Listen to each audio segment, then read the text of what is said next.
was a huge discussion in the last COP. The last COP was actually about climate finance, and the biggest delivery expected was a new collective quantitative goal for finance, and we got an agreement of 300 billion. That's far from the needs that climate finance needs to deliver, and many people were dissatisfied with these results. So this is kind of a ghost in this COP. But also in this COP we have an innovation that is the Baku to Belém roadmap. It's a new, how can I say, it's something new in the process, and it's also very important because people started talking about roadmaps, and we may even see energy forest roadmaps coming out of this COP. So what this roadmap can and should do, it has now become even more important, and this is the objective of this event. This is what we want to explore here.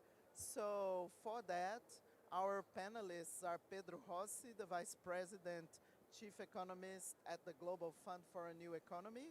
We have Iago Montalvão, that is the Executive Coordinator at Transforma, a think tank from Unicamp, Brazil, the University of Campinas. We have David Macaulay, Senior Advisor for Climate and Nature Finance. So please, David. My former colleague, a former Panda, is Myra Javier, Senior Climate Change Specialist of the ADB, the Asia Development Bank. And we have Ali Mohammed, who is not with us yet. He is the Climate Change Envoy for Kenya, and he's also the ambassador of the Global Solidarity Levies Task Force. So to start the event, I would invite Pedro to give us a keynote or to maybe get us started on the conversation on the current state of climate finance and the Baku to Belém roadmap. So over to you, Pedro. Hi, I will stand up so I can be better after lunch. Well, let me just give you three messages that I think are more general messages around climate finance, which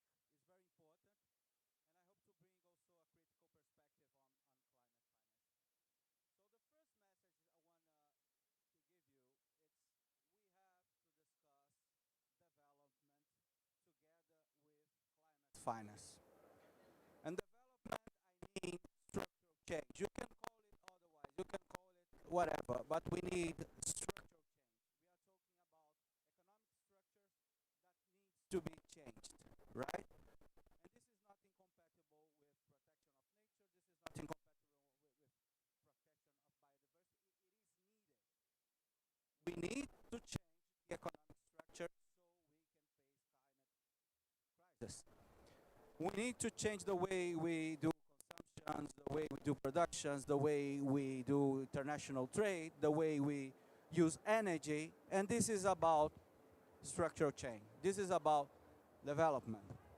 And this is also about investments, because investments in the macroeconomic sense has to do with new productive capacities, new infrastructure that will replace the old ones, that needs to be replaced, right? So I think generally the debate on climate finance, it's about where to get the money and not much on how to use it and how to integrate it in a development strategy, right?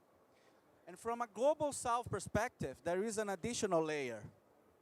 A development strategy has to avoid new forms of dependency, because you can think about climate finance that could build a new structure that is good for climate, that is good for the country, but you create new dependencies, right? And here, this is important because not always when we go to Global North forums, we look at this perspective. Development countries, when we talk about, when we use about this word development, ideologically, we think they are on the way to somewhere. They are developing to somewhere. But actually, the right word would be underdeveloped country, which is not a way to somewhere. It is a historical conditions given by an international system that is asymmetric, right? So we have to think in a different way. It's not the same path. They have to go through many other things that developed country has not gone, right? And this has to do with exploitation, this has to do with debt, but this has to do also with dependency on new forms of, new flows of imports, new technologies, right? So when we think about a global south country that need to face many challenges, we need to think how he has to also develop its structure so he will not become more dependent on technology. So we have to talk about technology transfers. We have to talk about new ways of sharing knowledge, new ways of sharing technology, so we don't face more asymmetries in the international system. So if we are changing the world economy, we have to face that. It's not just about money, it's also about the structure, the economic structure that comes from the South, right? So this is the first message. The second message, and I come quickly, is someone taking my time? You are? No one? I will be quick. The second message is that we have to demystify the fiscal boundaries on climate discussion and the public money that we have, right? People put a lot of constraint on fiscal policy, on how people don't have money, countries don't have money, there's no money for that, and let's talk about private finance. But fiscal policy is not more than how we choose politically to allocate the resources and where to take and who to give, from the young to the oldest in the public pension thing, from the rich to the poor. This is about policy, right? These are political choices. We have to change the debate on fiscal policy if we want to really face the climate crisis. The real thing here is about mobilization of resources. And real mobilization of resources, that's not all the way then without public fiscal policy and with real countries' investments, right? Not private. We have to shift the discussion from private to public. Of course, both are important, but I feel the need to talk more about public. There's a lot of talks about carbon market, but you cannot see many sessions about taxation, for example. Taxation is a way to take resources to the public sphere, and we can direct this towards goals, right? When I talked about development, development is not a natural result of market forces well functioning, well regulated, well incentivized. Development is a political will. If we don't acknowledge that, we don't go anywhere. There's no solution for the market, for the climate crisis, than to change the way we think the economy. That's why in the Global Fund we advocate for a new economy. A new economy that has to do with a new way of organizing society, a new way of doing economic policy, a new way of thinking, economic science, and also about values, because the economy is also about values, right? Are we talking about individualism or are we talking about solidarity? There are two different values that can guide how we can organize. We can organize consciously, debating democratically, or we can organize unconsciously by an invisible hand that supposedly guide the way toward efficiency, but in reality who guide the way is market power. Okay. It's corporation and so on. Please. And I will finish here with my third point. So the first point is about we have to integrate development with climate finance. The second point is about the real constraints and the imaginary constraints that people talk about fiscal policy, and there are real ones which has to do with external debt, and we have to discuss external debt, especially of developing countries, especially of African countries. And the third thing I want to say, and just mention that because my time is almost over, is that the climate crisis is an opportunity to rethink the whole economy, right? We shouldn't miss this opportunity.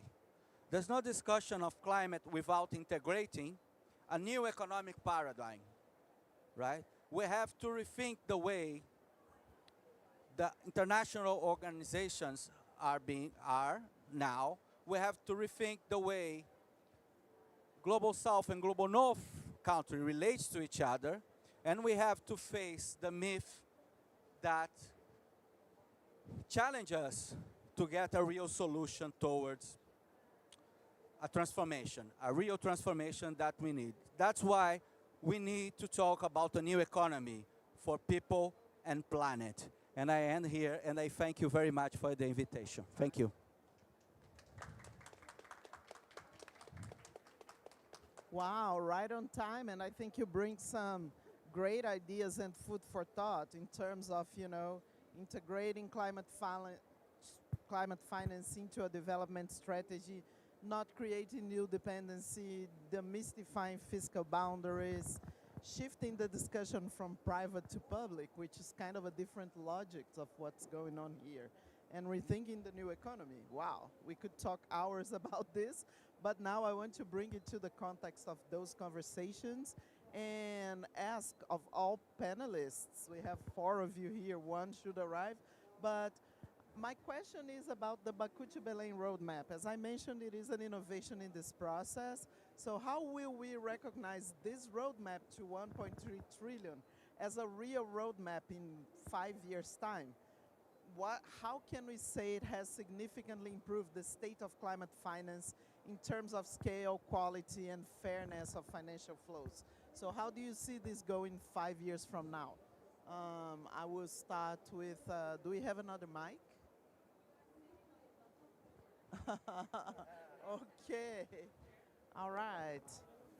So maybe why don't we go in this order? I start with Ismaira, ladies first. Okay, thank you very much, and thank you for the invitation to the Asian Development Bank. I'm not so sure how to follow the the, the first speaker's intervention, but anyway, from a perspective of multilateral development bank, and I know please don't react that I am from an MDB, but there are a lot of asks in the Baku to Belém in terms of what MDBs can play in terms of all those 5 Rs, right? Refinancing, revamping, etc. But I think if we are to measure the success of this Baku to Belém roadmap, it cannot just be measured in the context of numbers or the target. It has to be how climate finance work, or the system of climate finance work, and maybe kind of linked a little bit maybe to the new economy. So you've already mentioned that. I think what we need to look at is scale, for one thing, of course. We will see measurable increases in flows to the low and middle income economies, but as well as higher contributions from the private sector, which is actually one of your points as well. Second is about quality. So finance should be, we all say this, we've all heard this, should be more predictable, concessional, and of course, keeping alignment with the Paris Agreement goals. So at the same time, we equally prioritize adaptation with mitigation in the context of Baku to Belém, 1.3 trillion. There also has to be an element of fairness where vulnerable countries will have easier access, maybe simpler process, as well as lower transaction costs, and of course, transparency and accountability. Lastly, I'll stop here, is about evidence. We have to show, or how to show, the achieved results, right? So from MDB's point of view, we will continue to jointly report on the progress towards our own target, but adaptation should also have grown, well, at least we have to show that adaptation have grown significantly in the next 5 years. And of course, country platforms, where also figured in the Baku to Belém, but as well as what MDBs are doing, should be working like a machine, right? Like functioning effectively, channeling resources to the priorities within the countries. And I think from there we can see the Baku to Belém not just a roadmap, but an actual practical guide for action. And I stop there. Excellent. I think that scale, scale flows, private sector and finance that's predictable, concessional, Paris Agreement aligned, and also adaptation, which is a key theme, and the demand from civil society. is tripling the doubling on adaptation because we know there is an adaptation gap. So excellent points. Over to you, David Macaulay, please. Thank you, Fernanda. A pleasure being here with you. I'm definitely among friends because I spent almost 10 years both at ADB and at WWF, and now I'm sort of still in the same circles and acting as in an advisory role. I had the privilege of also serving as a reviewer of the first draft of the Circle of Finance Ministers version of the Baku de Belém roadmap. And I got to say, the final version is a huge improvement on it. They did listen to civil society and to various other stakeholders who gave feedback along the way. I won't go into the role of the multilateral development banks because I think Esmira has covered that quite well in terms of the way but there is a very strong emphasis, and building on the work of the G20, there's a very strong emphasis on increasing the function and relevance and role and ease of access and listening power, if you will, of the multilateral development banks in this field, which is, I think, all quite positive. But the main takeaway that I got from following this process of the development of the roadmap through the circle and now into the format of the two COP presidencies version of the report is that it helped to bring the finance ministries and finance ministry perspectives to the table in ways that started with COP26 and in Glasgow. I mean, that was the first aspiration, but it was somewhat naive, I think, in Glasgow, that you could, you just sort of Mark Carney, bring Mark Carney in, and you have the central banks with the network for greening of financial system and so forth, and somehow it would organically work.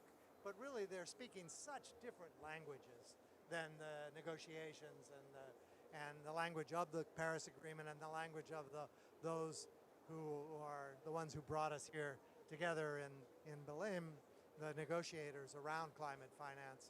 But I think that the work of this roadmap, in answer to your question, 5 years from now, will be measured in terms of how successful they were really in bringing that perspective and the activity of finance ministries around the world to the table, particularly in emerging markets and developing countries.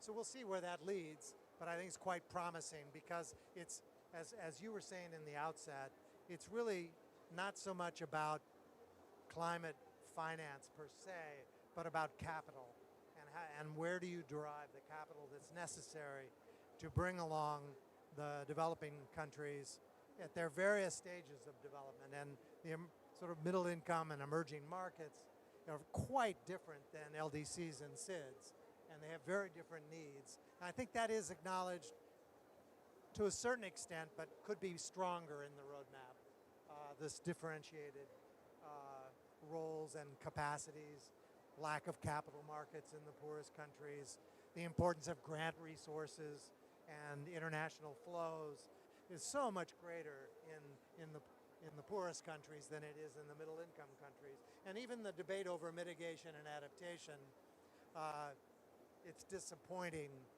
lately the way that some countries, which will go unnamed, are, and even some key influencers in the finance sector are sort of pushing for greater attention to climate adaptation at the expense of mitigation in very different, not helpful ways. Yes, it is true that the middle income countries now can rely on basic market finance and economic forces to drive investment into wind and solar and batteries because they just make good market sense. And even the role of organizations like ADB in some of the rapidly advancing Asian and Pacific, well, less Pacific, but Asian countries, the role of ADB is less on providing finance and more on facilitating policy through policy-based lending and others to get the force to channel those market forces And then, but the important thing is on the adaptation debate is that should free up resources that can be redirected, whether it's from the private finance or most importantly from the public north-south flows into climate change adaptation. So we'll have to see whether those perspectives from finance sector generally and from finance ministries and public policy and regulation are carried over. And I'm relatively optimistic that the Circle of Finance Ministers has now agreed to work with the Coalition of Finance Ministers for Climate Action and to hopefully have a seat at the table in the negotiations through their country representatives to bring this perspective. So let's see.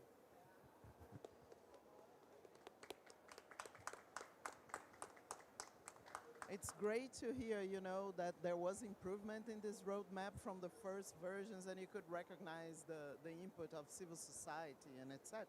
That gives me comfort.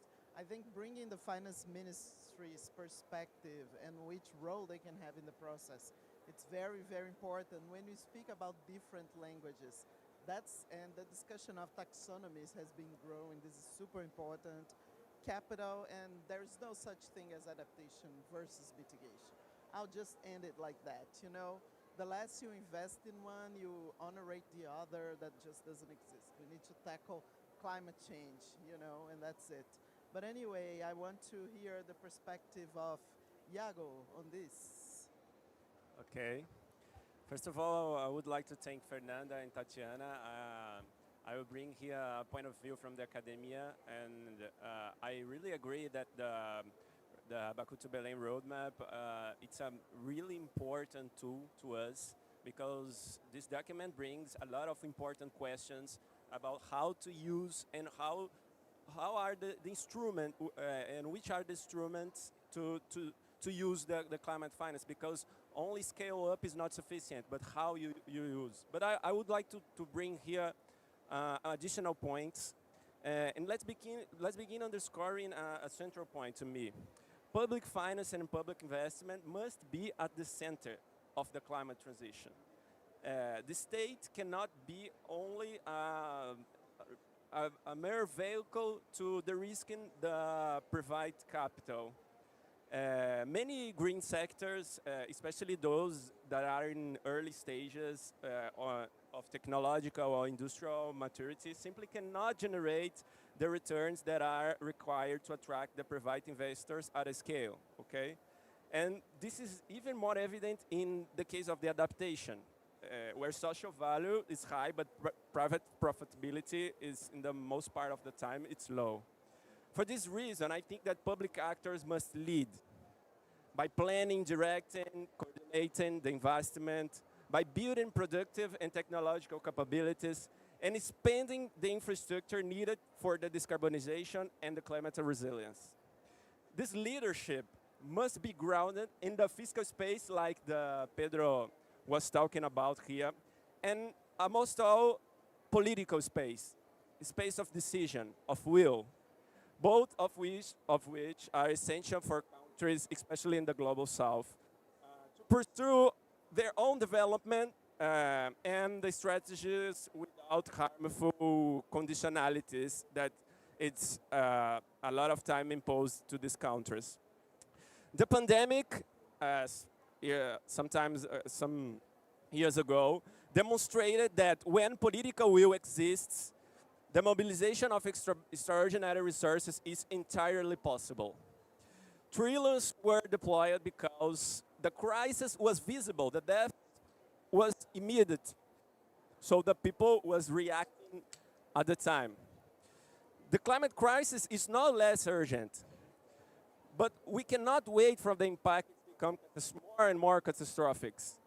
We have to react building a new economy. So in this way, I really agree with Pedro.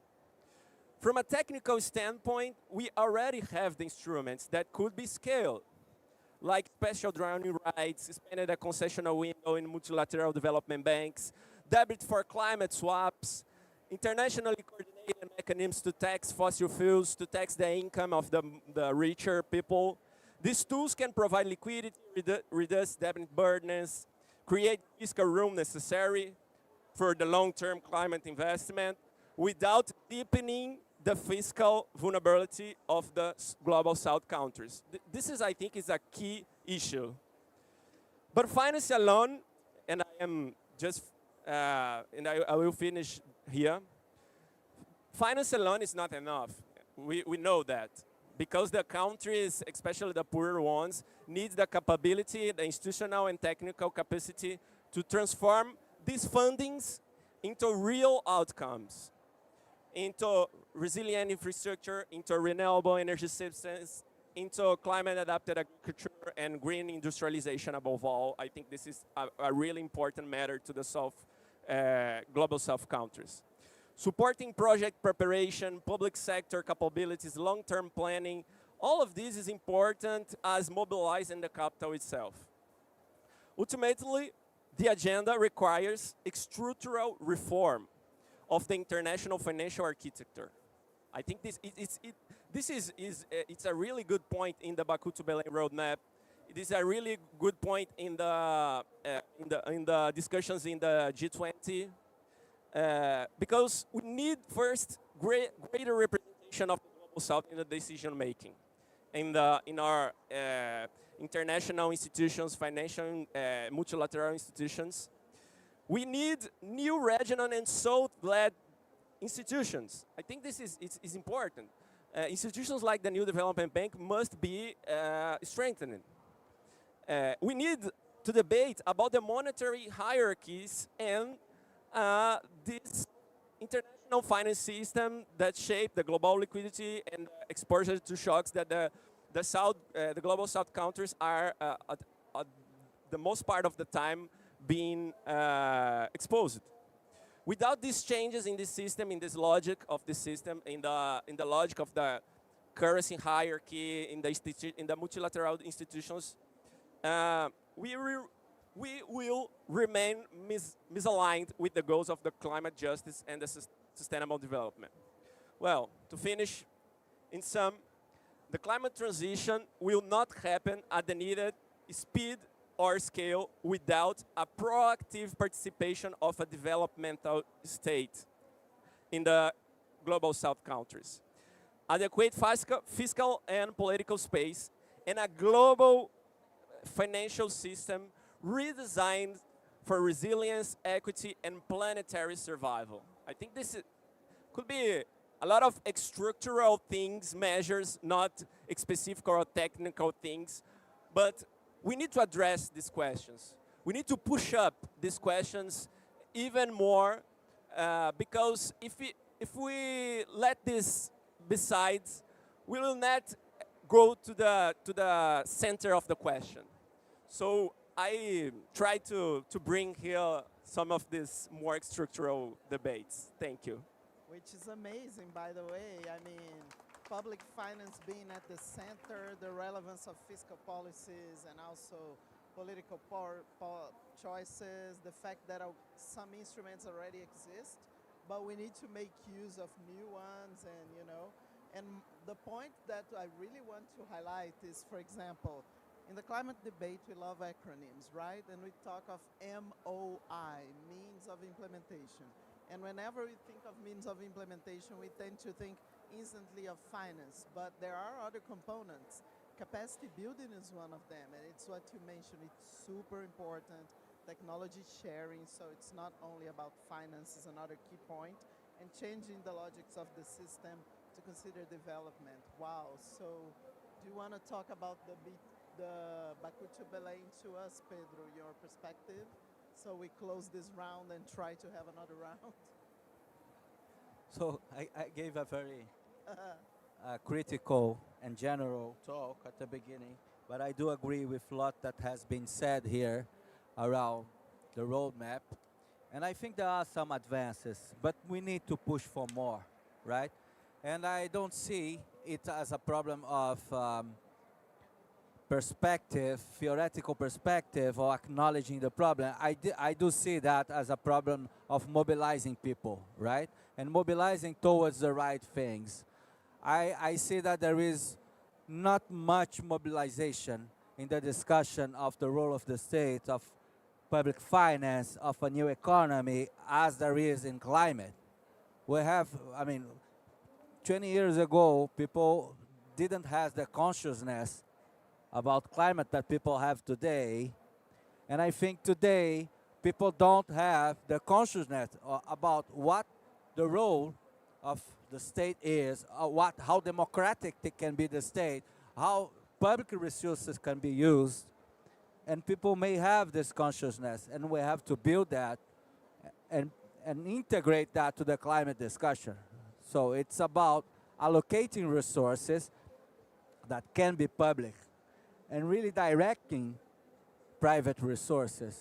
When I talked about investment, and the public investment discussion is in the roadmap, but I think we should push that more strongly. We are talking about each society, each nation having the ownership of its destiny, right? Who drives investment, drives transformation? And who is driving investment? This is the question. Is it markets? Where are we going? Is this like abstract consciousness that at the end is driven by capital, but corporate power? Or is it a democratic consciousness that can drive the resource forward? So this is the big question. Who drives our destiny? I hope it's the democratic consciousness. I truly do. But anyway, I mean, I think that the debate is fascinating and I'm learning a lot. But now I would like to ask some specific questions to panelists, and I will kind of move in this direction now. So the first question is to you, Iago. How can climate finance serve as a tool to combat inequality? Such a big problem in this country. If you just walk around the COP, you see it.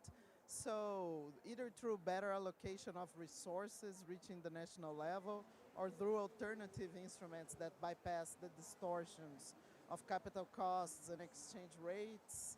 So that's the question for you. Okay, thank you again.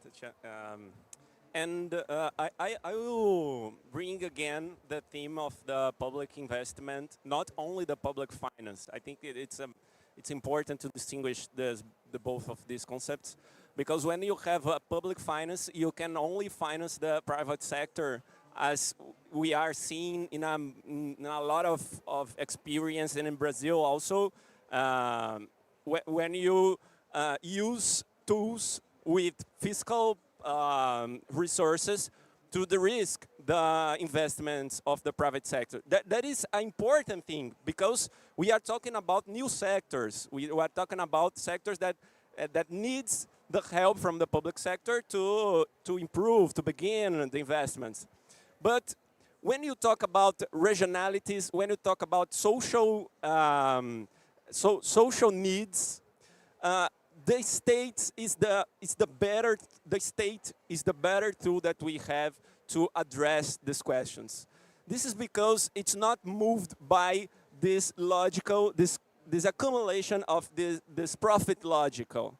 And in these sectors that need more social support, like support to regional communities, support to adaptation in cities and in agricultural, to small families that are in the agricultural, the private projects and the private capital does not lead the transformation that we need. So we have to, I bring again this concept, we need to build state capacities. I think we need to look to the experience of China, because it's an experience that are showing to us that when the state have the capacities, when the state have the tools, and when the state can have the autonomy to pursue his own destiny, like Pedro said, you can build a lot of really impressive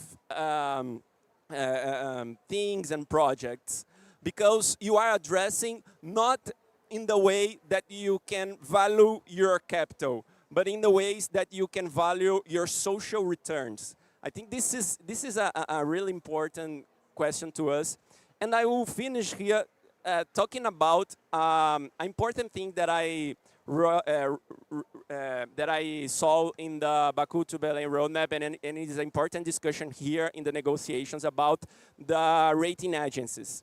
I think we need to change structurally and change profoundly this logic of the rating agencies, because this is one of the most important things that are prohibiting, that are difficult, creating difficulties to the global south countries to access the capital. And not only the governments, but also the companies of the global south. So if we don't build new rating agencies with the participation of the global south, or if we don't change the metrics, the ways that these agencies are evaluating the cost of capital, it will be really hard to the global south countries to access capital and even to development your own financial systems, your own companies. This is a part of the change of paradigm that I totally agree with Pedro that we need. Thank you.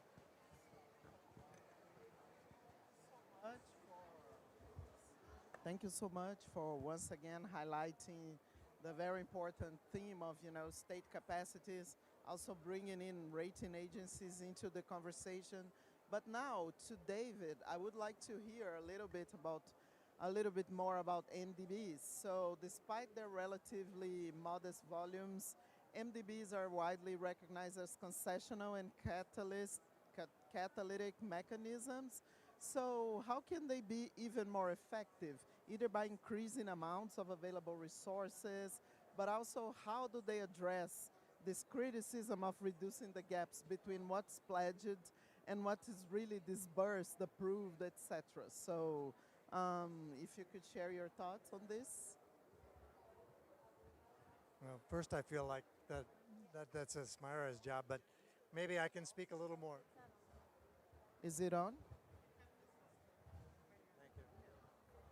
Thank you. I was joking. I should let Smira answer that, but maybe I can speak slightly more freely since I'm no longer with MDB, but I am still working with several and working with climate investment funds, with the Global Environment Facility, Green Climate Fund, who all are partnering with the MDBs and trying to be more innovative about those kinds of partnerships.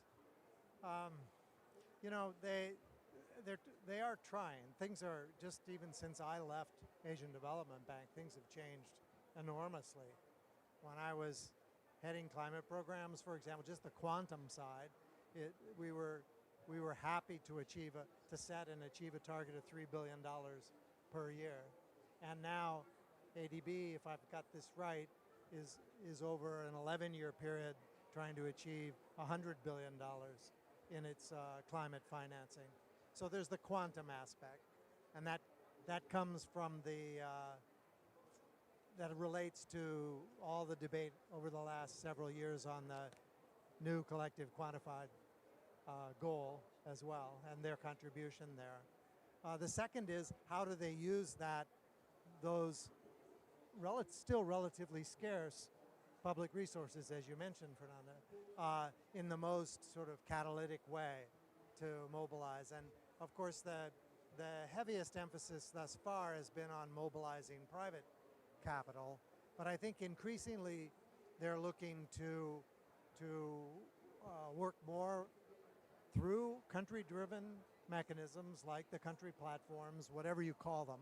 I mean, they're different by definition, it's a country platform and country defined. I mean, Brazil is very proud of its investment plan, and that's one example.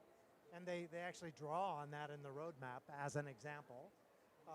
But there are many other varieties of that. Some of them even at the regional level, like the Pacific Island countries. They come together at the regional level because they don't have individual capital markets. So they're trying to pool their resources for attracting capital. They're also trying to pool their risks for catastrophic typhoon damages or, slow onset impacts of sea level rise, whatever it might be. So the MDBs are increasingly, and through the climate funds, they have their own pavilion here, and this is the third year they've done that. And they are trying to, they had an action plan that they sort of agreed to. They kept it in draft. Now they're trying to do more of a annual report. MDBs have had 3 years of annual reports, 4 years of annual collective reports on their climate. I'll let you answer.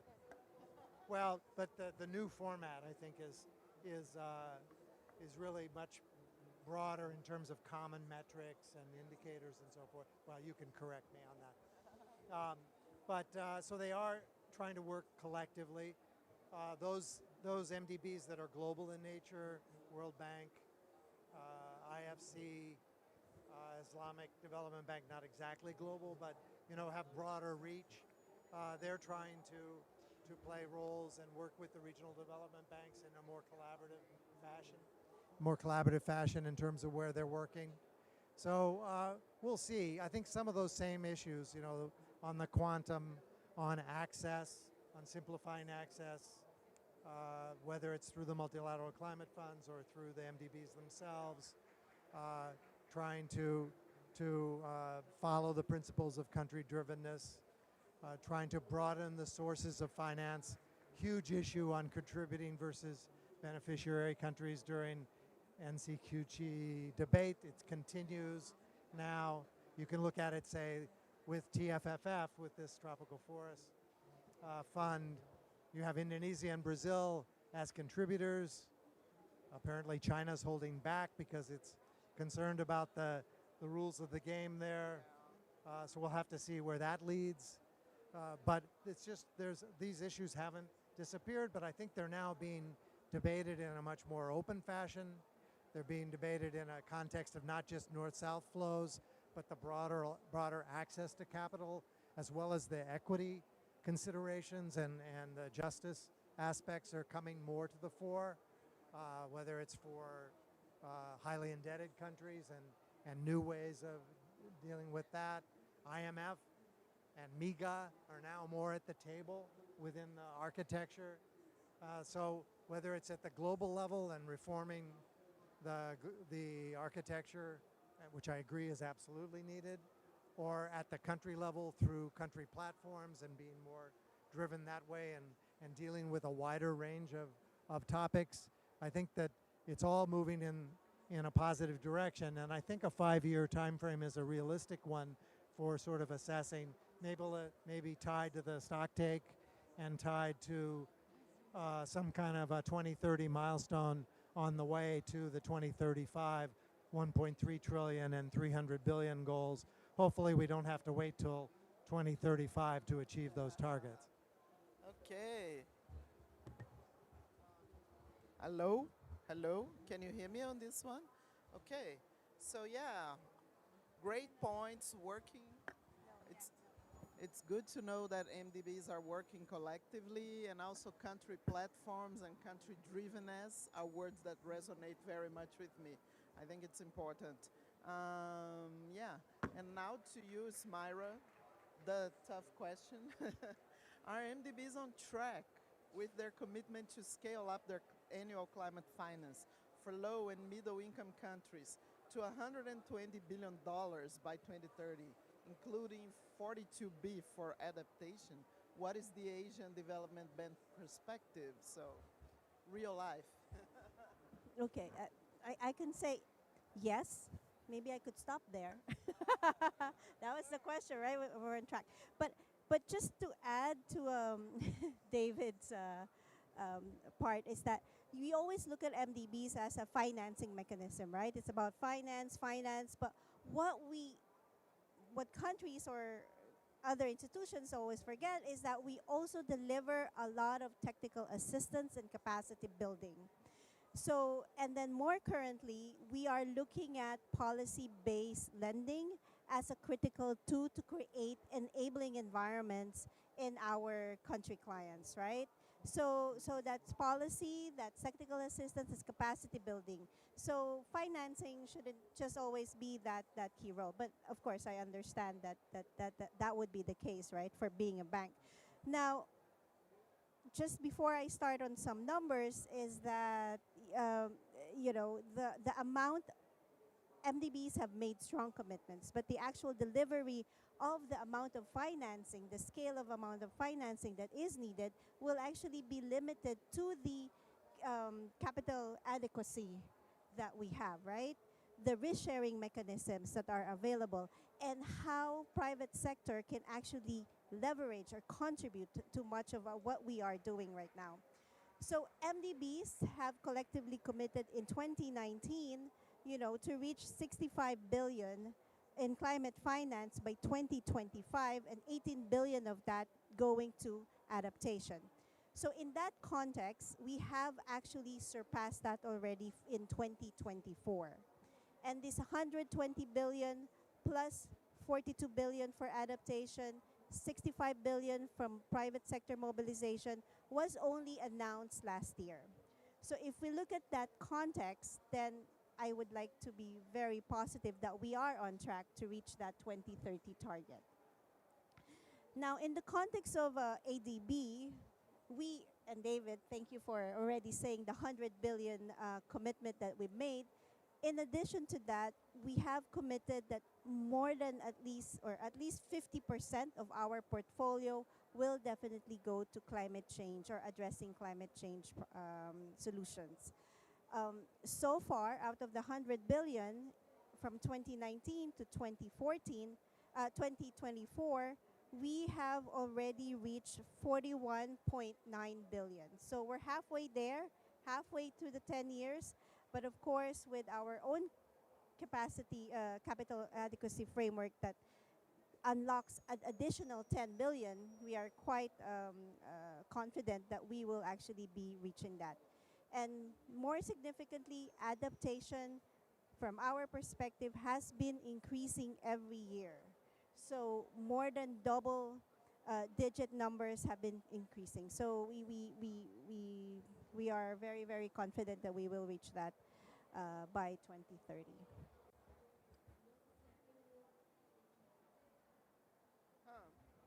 Okay, wow. This thank you for the positive tone. I think good news are also welcome in this space, So it's refreshing to hear that, adaptation finance is increasing, that the commitments from 2019 have been even reached and surpassed. That's really, really good. That brings a lot of the much needed hope in this process, and also policy-based lending as a new practice is also very interesting.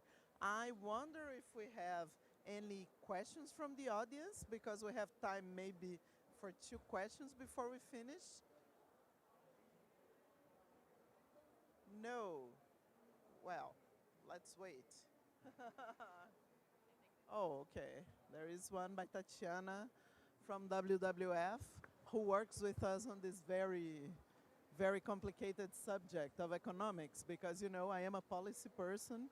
Your universe fascinates me, and I'm trying to understand more and more every day, because I understand how it's needed, But over to Tati, who helps me on that. Thank you, Fernanda. And yeah, I was speaking in English. Thank you, Fernanda. The question is, lack of trust is a thing when discussing climate finance, right? So right now, inside rooms, countries are saying NDCs and taxonomy are becoming conditionalities to access finance. 9.1 is beginning to be interpreted as, unwelcomed intervention in national budgets, mainly of the global north. 9.1 as well as top-down, as a top-down commitment of the Paris Agreement, not wanted, a not wanted top-down commitment. UTMs as intervention in national trade and economic policies.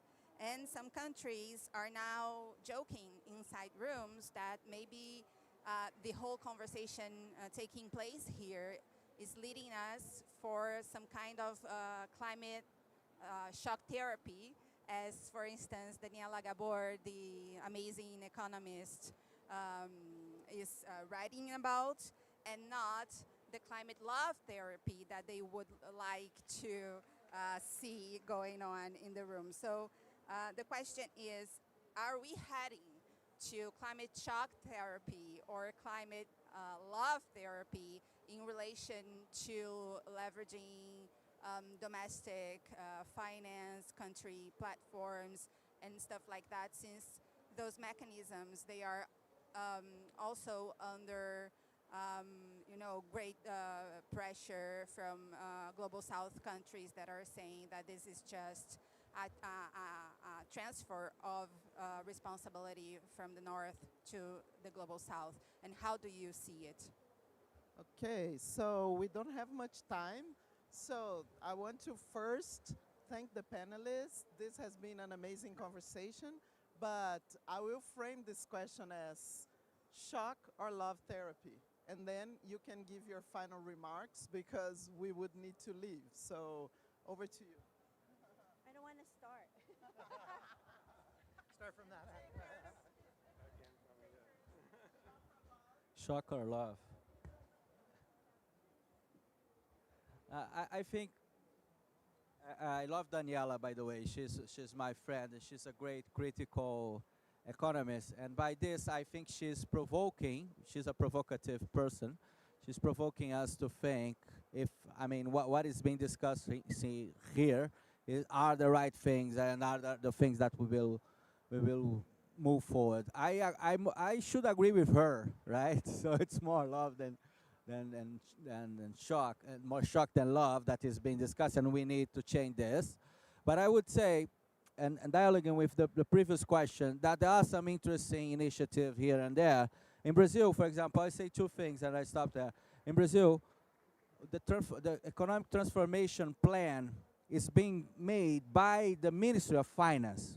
And this is not irrelevant. This is very, very relevant, because in many countries, there is the ministry that deals with climate and nature, and the Ministry of Finance doesn't worry about it, right? So just dealing with fiscal things, interest rate, and so if we don't mix this up, we don't go anywhere. And I think Brazil, it's an example of that. I mean, it's cross ministries. Everyone is worried about climate. The second example, I would say that is a positive thing, are some of the instruments Brazil is discussing. I don't think TFFF is a good one. The climate fund, it's more interesting one, and has to do with a national development bank that is BNDES, that has the capacity to drive the resources much better, and is mobilizing resources through treasury bond. So those are interesting ways to think forward and to have a more equilibrate and to resonate with the provocation of Daniela Gabor. Okay. No, I will just use another citation from Daniela Gabor that she said, and another economist that was in Sevilla in the Finance for Development Congress, that they said, we are trying to achieve the billions to trillions, but in reality, we are achieving the billions to millions, because we are the public banks and the development banks are really, really important. But to where these resources are going are more important ever. And I will just say that. Thank you. So I think the shock is inevitable, and it comes from the rising impacts of climate change. And so that can be turned into something of a call to action, and I hope that that's the case. It gives a common purpose. And the love part, as you said at the outset, it's about development in the end. And so to the extent that the MDBs and the others can help countries develop their fiscal resources, develop their domestic resources, which are by definition going to be very driven by their own national interests, then that can help from a ownership standpoint, and I guess that qualifies as love. Okay, before I impart what's from my end, if it's love or shock, But I think in the shock part, I think there is a need for system, for green taxonomies, among other things, right? We need to have this within the countries because I'm working in several countries developing that, is to make sure that there's no greenwashing, that what you're actually investing will actually produce an outcome, a positive outcome. So whether love or shock, I think it's both. We need it to actually achieve the results that we want to get to. Sorry, Fernando, one last thing, sorry. Since we're in the Panda Hub, the other shock is exceeding planetary boundaries and nature.